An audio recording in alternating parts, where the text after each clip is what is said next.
One community using football to bring them together is the Roma community. Do you remember DESA, the Darnall Education Sports Academy? We chatted to them earlier this year about their brilliant youth work with Darnall teenagers. Well, they've now expanded their work and are offering weekend football sessions targeting young people from the Darnall Roma community to help them integrate with other young people in the community. Simon Thake has been along to the session at Woodburn Road. Yeah, fair enough. Give you the eyes. You ready? One step.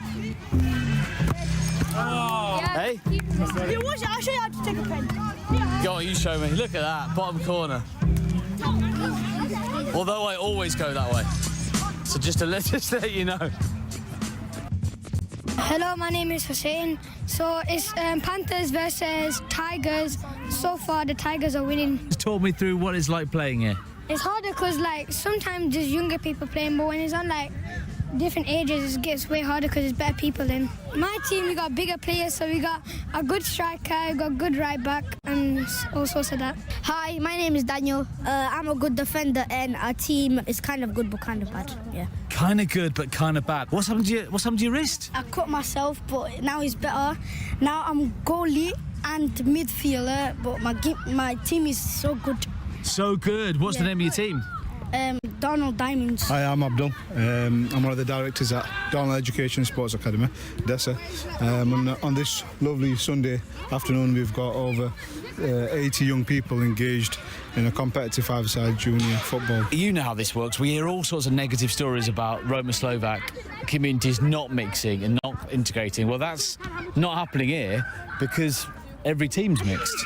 That's the key thing, isn't it? Absolutely. That's the most important thing. I mean, as a day job, I work in the Sheffield Inclusion Centre, and we have disproportionately a high number of Roma Slovak children being excluded. What we found is it's not the behaviour, it's more to do with the gaps in education. For example, you might have a year 10, year 11 student sitting in a GCSE class, but he doesn't know his times table or his number bonds. So things that we learn in primary school. These are the key things, and then obviously if they're not engaged in the lesson itself, that's when bad behaviour starts, or disengagement, and then disengagement. It escalates into a lot of what's happening in Sheffield with the Roma community. So it's more, what we're trying to do is be more inclusive, giving them the right environment to learn, to flourish, to be confident. And again, it's activities like this that will enhance their experiences. My name is Suleiman Malik, and I'm here at Prince today to play football. There's a lot of banter flying around. Is it a nice place to play, though? Did you get along? Yeah. On the pitch we're not friends, but outside we are. Say that again. On the pitch, you're not friends. Yeah, but then outside of football we are. You shake hands at the end of it, do you? Yeah. Good stuff. Hi, I'm Nadim Ali. This league as well is quite good because we're first, of course, because we're the best. we always will be the best, of course. And we're going to verse another team today. Last time we beat them 5-0. Okay. So today might be a 7-0, 6-0. You're confident? Of course. You have to. He was saying to me that on the pitch you are not friends, but off the pitch it's different, yeah? Yeah, we're not too rough on the pitch, but outside of the pitch, everybody's like cheerful. Hi, my name's Imran Mirza.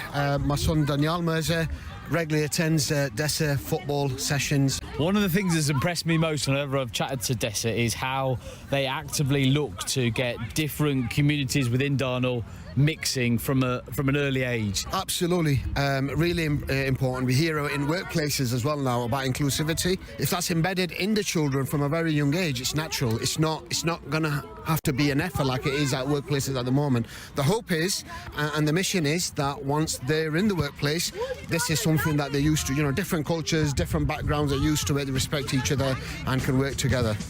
Can I kick it? Hi, my name is Daniel. My team is called Darnall 5. Football is just my hobby, and that's all I can think about day and night. What about your schoolwork? Schoolwork, yeah, as well. But you chose to come here rather than go where? I chose to come here rather than to go to the street party. I was actually getting quite bored anyways. Okay. How did you get on today? Really good. We won our match 5'3". Yes. Do you play well? Yeah, Good lad. And are you a Man U fan? yeah, And who's that on the back? Ronaldo. Oh, no. Okay. And we were getting on so well as well. Give us a high five and I'll see you later. Good lad. That's our man Simon Thake down there at Woodburn Road in Darnall for the DESA football sessions. Well, let's speak to a couple of the team from DESA behind the programme. Abdul, Malik and Kamran Din are in the studio now. They join us. Morning, chaps. Good morning. Thank you very much indeed for coming in this morning. First things first, Kamran, remind us about the work that DESA do. Right, so DESA was established over a year ago now, and our main aim is to integrate children and adults from our local community into sporting sessions, into education, and to make community cohesion something a reality rather than just something that sounds good. And when we talk about the kids in the community, we're not talking about a certain section of the community, are we? This is something that's incorporating the whole of anybody who lives in Darnall. Correct. Well, not only Darnall, we're a citywide organisation now. So our communities range from Asian community to Roma-Slovakian to Russian to English, and we are integrating every community into our sporting events. There are certain members of the city, Abdul, who may just think, well, hang on, we're really good at this, aren't we? Because it says so in the Telegraph, and we're a city of culture and all this kind of, a city of sanctuary and all this kind of stuff. There still are barriers, aren't there? Yeah, absolutely.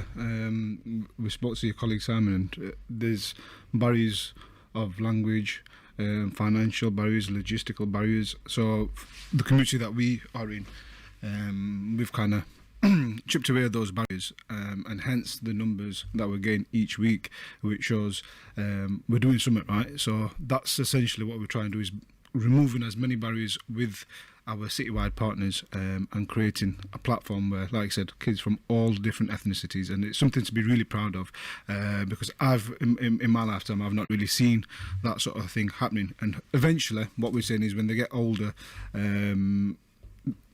because we've broken those barriers, we've got more friendships and a wider friend circle, getting to know each other.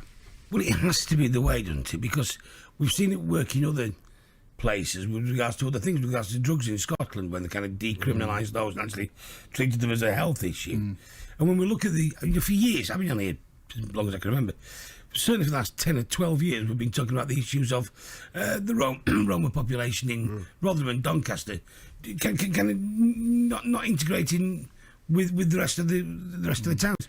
And it's a two-way thing. This is the thing, 100%. and this is the way in, isn't it? Certainly is. So if you look back throughout history, the 1970s and 1980s, when the Asian community started integrating into Sheffield, there was these barriers put up then, and there wasn't integration.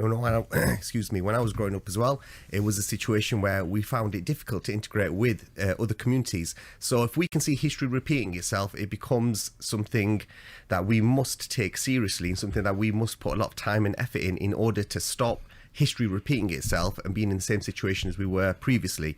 So that's why we are pushing now to integrate children from a very young age, and then they build respect between each other, and as they get older, those barriers are non-existent.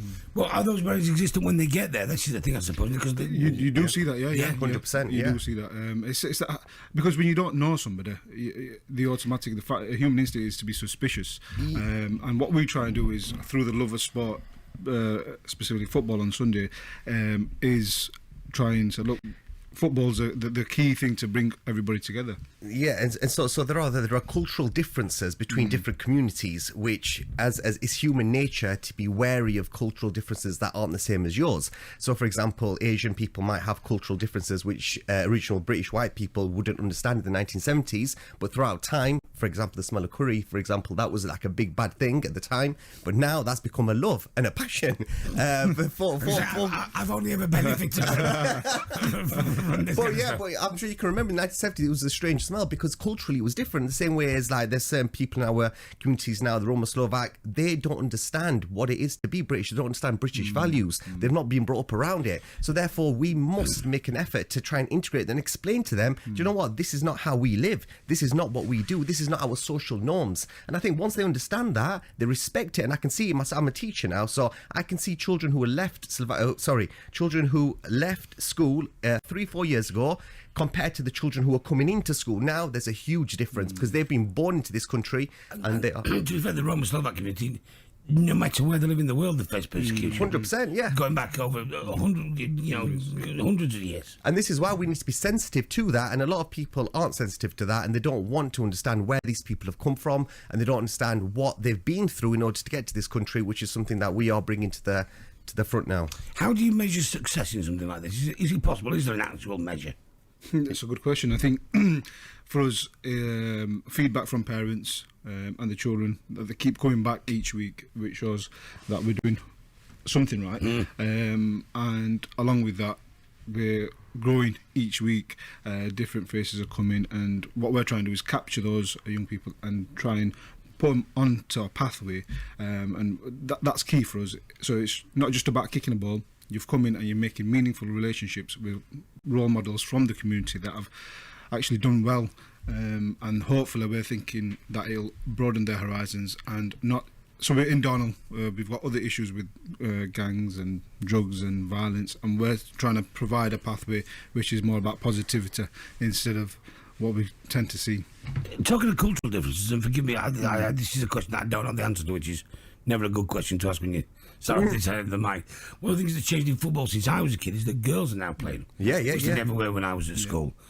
There are cultural differences with the people of all sorts of communities. Correct. Are girls playing football in these teams? Yeah, 100%. So we were the first ones to start up our Darnall football sessions 2.5 years ago, and now that's grown and flourished now. So now we have female coaches that have come in who are specifically trained, who are qualified coaches who work with our female groups, and these are children aged between the age of 5 all the way up to 16. So this gives them a safe, clear environment where they're able to come out with their parents' involvement. So what's key is giving the parents the opportunity to come and attend the sessions. Is that difficult sometimes, letting the parents free themselves so that the girls can play football? 100%, yeah. So this now. So for example, we've run sessions at EIS in Sheffield as well, and the way we do that is that upstairs we've got female-only sessions that are run by qualified instructors, which are kickboxing, yoga, Thai boxing. So that's where the ladies go in a room that's just females, and then we get them to drop their female children off downstairs, and then we run our sessions downstairs.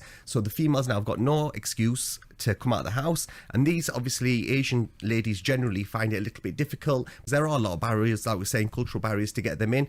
But once they are in, they see it's a clean, very welcoming environment where they're getting fit. It is now breaking down those barriers, and we're on our way there.